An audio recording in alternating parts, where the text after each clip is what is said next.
بسم اللہ الرحمن الرحیم، السلام علیکم ورحمۃ اللہ۔ عمران خان نے جس طرح سے احتجاج ریکارڈ کروایا ہے وہ نہ صرف پاکستان کے اندر رجسٹر ہو چکا ہے، پاکستان کے اندر وہ ریکارڈ ہو چکا ہے، پاکستان کے اندر اس کو مان لیا گیا ہے، پاکستان کے اندر عمران خان کی پاپولیرٹی کو ایکسیپٹ کر لیا گیا ہے، عمران خان کی پاپولیرٹی کو تسلیم کر لیا گیا ہے، بلکہ عالمی سطح کے اوپر بھی اس احتجاج کی جس طریقے سے کوریج کی گئی ہے، اس احتجاج کو جس طریقے سے کور کیا گیا ہے، اس احتجاج کو جس طریقے سے مانا گیا ہے، عالمی سطح پر بھی عالمی طاقتوں نے اس بات کا اعتراف کر لیا ہے کہ پاکستان کے اندر اگر کوئی پاپولر لیڈر موجود ہے، پاکستان کے اندر اگر کوئی پاپولر شخصیت موجود ہے،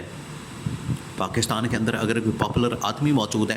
تو وہ صرف اور صرف عمران خان ہے۔ عمران خان کے علاوہ پاکستان کے اندر نہ کسی کے پاس ووٹ بینک ہے، نہ کسی کے پاس عوام کی سپورٹ ہے، نہ کسی کے پاس عوام کی حمایت ہے، اور اس حکومت کے پاس جعلی مینڈیٹ ہے، جعلی حکومت ہے، جعلی ان کے پاس ووٹ ہے، اور ان کے پاس عوام کی طاقت اور مورل اتھارٹی نہیں ہے۔ دیکھیں، دو قسم کی اتھارٹی ہوتی ہے، جو بھی حکومت کرنے کے لیے آتی ہے اس کے پاس دو قسم کی اتھارٹی ہوتی ہے، اور اس حکومت کے پاس دونوں اتھارٹی موجود نہیں ہے۔ ایک ہوتی ہے مورل اتھارٹی، جو کہ آپ کو پبلک کی جانب سے ملتی ہے، پبلک سے ملتی ہے، عوام کی سپورٹ، عوام کی حمایت۔ ایک ہوتی ہے وہ والی اتھارٹی جو عوام سے آپ کو ملتی ہے۔ ایک ہوتی ہے آپ کے پاس لیگل اتھارٹی، جو آپ کے پاس ووٹ بینک کے ذریعے سے اور آپ کو اصل مینڈیٹ کے ساتھ ملتی ہے۔ تو نہ ان کے پاس عوام کی سپورٹ ہے، نہ عوام کی حمایت ہے، نہ ان کے پاس کوئی لیگل اتھارٹی ہے، یعنی نہ ان کے پاس صحیح ووٹ ہے، جعلی ووٹ ہے ان کے پاس، جس کی وجہ سے ان کی اہمیت، ان کی وقت کوئی نہیں ہے عالمی طاقتوں کے سامنے۔ جب بھی یہ جاتے ہیں عالمی سطح کے اوپر، جب بھی یہ جاتے ہیں کسی ملک کے اندر،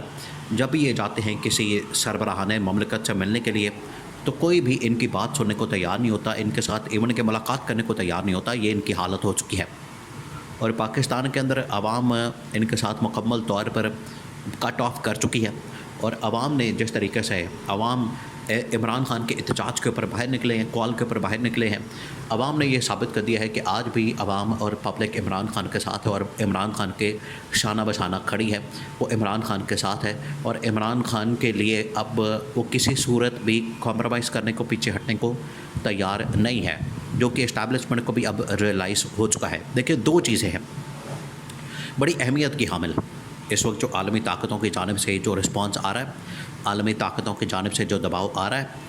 ابھی تازہ ترین جو ڈیولپمنٹ ہوئی ہفتہ پہلے، وہ یہ تھی کہ آئی ایم ایف کی جانب سے پاکستان کے لیے ایک لون اور قرضہ منظور کیا گیا، اس کو پاس کیا گیا، اور اس کے لیے جو شرائط رکھی گئی ہیں، اس کے لیے دو تین بڑی بڑی شرائط رکھی گئی۔ اس کے اندر پہلی شرط یہ رکھی گئی ہے کہ پاکستان میں امن و امان کی صورتحال کو بہتر کیا جائے۔ دوسری شرط یہ رکھی گئی ہے کہ پاکستان کے اندر اسٹیبلٹی قائم کی جائے، اور سیاسی اسٹیبلٹی قائم کی جائے۔ اور تیسری جو شرط رکھی گئی اسٹیبلشمنٹ کے سامنے، ان کو کہا گیا کہ اگر پاکستان میں صحیح معنوں میں ایک ایسی حکومت قائم کی جاتی ہے، صحیح معنوں میں ایک ایسی حکومت لائی جاتی ہے جس کے پاس عوامی مینڈیٹ ہوتا ہے، جس کے پاس عوامی طاقت ہوتی ہے، جس کے پاس عوام کی سپورٹ ہوتی ہے، تو اس قسم کی حکومت کے ساتھ چلنے کو ہم تیار ہیں۔ یہ اب ان کی جانب سے بات کی گئی ہے، آئی ایم ایف نے اس قسم کی ڈیمانڈ رکھی ہے کہ اگر آپ کے پاس اصل مینڈیٹ والی حکومت ہوتی ہے تو اس کے ساتھ ہم چلنے کو تیار ہیں۔ یہ اسٹیبلشمنٹ کے سامنے دو تین شرطیں رکھی گئی ہیں۔ جب آئی ایم ایف کی جانب سے یہ جو خرچہ ہے پاس کیا گیا ہے، لون پاس کیا گیا ہے، قسط پاس کی گئی ہے، تو اس کے بعد ان کی جانب سے یہ دو تین شرطیں رکھی گئی ہیں۔ اب پاکستان کے اندر اسٹیبلٹی اور پاکستان کے اندر امن و امان کی جو صورتحال ہے، وہ سب سے بڑا مسئلہ بن چکا ہے۔ سب سے بڑا مسئلہ ہے کہ امن و امان کو قائم کس طرح سے رکھنا ہے، امن و امان کو برقرار کس طرح سے رکھنا ہے۔ جہاں تک امن و امان کی صورتحال ہے، تو اب آپ کے سامنے ہے کہ ایک احتجاج جو ایک کسی پارٹی کا حق ہے، کسی پارٹی کی جانب سے کیا جاتا ہے، اس کو بھی مس ہینڈل کیا جاتا ہے، اور اس کو مس ہینڈل کرتے کرتے یہ پورے پاکستان کے اندر ایک ایمرجنسی اور کرفیو والی صورتحال بنا دیتے ہیں، جو کہ پچھلے 4-5 دن سے مسلسل نظر آ رہی ہے کہ ایک احتجاج کو آپ نے صرف کنٹرول کرنا ہے، اس کو مینج کرنا ہے، ان سے یہ بھی نہیں ہو پایا۔ اور دوسری جانب جو اس وقت اسٹیبلٹی ہے پاکستان کے اندر، سیاسی جماعتوں کے ساتھ بیٹھنا، ملنا، بات کرنا، ملاقات کرنا، اور یہ اسٹیبلٹی اس وجہ سے نہیں آ سکتی کیونکہ یہ ابھی آئین کے اوپر حملہ کرنا چاہ رہے ہیں، حکومت والے آئین کے اوپر حملہ کرنے جا رہے ہیں، اور دوسری جانب یہ پاکستان کی عدلیہ کے اوپر حملہ کرنے جا رہے ہیں۔ اور اگر یہ حملہ ہو جاتا ہے اگر یہ ان کی جانب سے آئینی ترمیم کے نتیجے میں عدلیہ کو مکمل طور پر کنٹرول کیا جاتا ہے تو یہ آپ یاد رکھیں کہ لاکھوں کی تعداد میں جو وکلا ہیں وہ سڑکوں پر آ جائیں گے. وہ اس آئینی ترمیم کو کبھی بھی قبول نہیں کریں گے. ان کی جانب سے پہلے ہی بتا دیا گیا ہے. پاکستان کے اندر جتنی بار کونسلز ہیں، بار ایسوسیشن ہیں، ان لوگوں نے بتا دیا ہے کہ ہم اس حکومت کی کسی صورت بھی آئینی ترمیم کو سپورٹ نہیں کریں گے. کوئی بھی آئینی ترمیم، یہ جو عدلیہ کو کنٹرول کرنے کے لیے لائی جا رہی ہے، عدلیہ کو مینج کرنے کے لیے لا رہے ہیں، عدلیہ کو یہ اپنے ہاتھ میں کرنے کے لیے لا رہے ہیں، ہم اس کو کسی صورت بھی سپورٹ نہیں کریں گے. تو اگر اتنی بڑی تعداد میں لوگ وکلا ایک طرف آلریڈی سڑکوں کے اوپر آنے کے لیے تیار ہیں، عمران خان کے کارکن سپورٹرز ورکرز عمران خان کی کال کے اوپر احتجاج کرنے کو تیار ہیں، اگر یہ سڑکوں پر آ جاتے ہیں تو آپ اندازہ کریں کہ امن و امان کی صورتحال کہاں جائے گی. ادھر سے دھماکے شروع ہو گئے ہیں، کراچی کے اندر بہت خطرناک اور خوفناک دھماکہ ہوا ہے.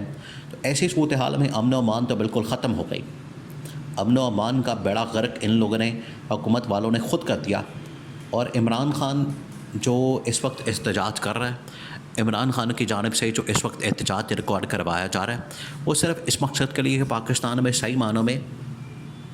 امن و امان قائم کیا جا سکے اور پاکستان میں یہ جو آئین کے اوپر اور عدلیہ کے اوپر جو حملہ کیا جا رہا ہے اس کو روکا جائے.